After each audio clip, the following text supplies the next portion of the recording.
बांग्लादेश में 12 फरवरी 2026 को होने वाले आम चुनाव को लेकर राजनीतिक माहौल पहले से ज्यादा गर्म है और ये आसान नहीं दिख रहा है, खासकर तारिक रहमान की अगुवाई वाली बांग्लादेश नेशनलिस्ट पार्टी यानी बीएनपी के लिए। बीएनपी के कार्यवाहक अध्यक्ष तारिक रहमान जो 17 साल के निर्वासन के बाद देश लौटे हैं, चुनावी राजनीति में अपनी पार्टी को मजबूती से खड़ा करने की कोशिश कर रहे हैं।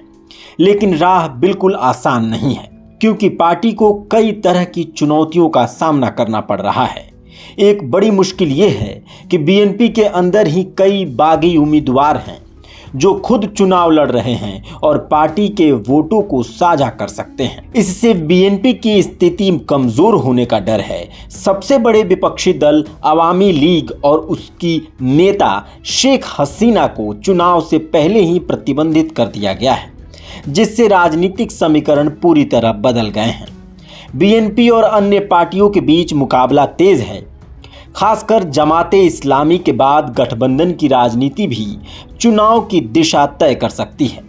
बीएनपी के सामने ये चुनौती भी है कि ये मतदाताओं को अपने एजेंडे पर विश्वास दिला सके। इसी बीच तारिक रहमान ने रैलीज और विपक्षी उम्मीदवारों के साथ बातचीत के जरिए अपनी पार्टी की कोशिशें तेज कर दी हैं।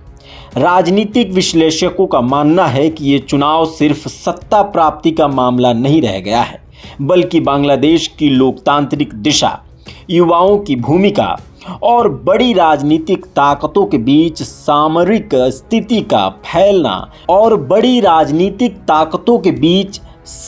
स्थिति का फैसला भी तय करेगा।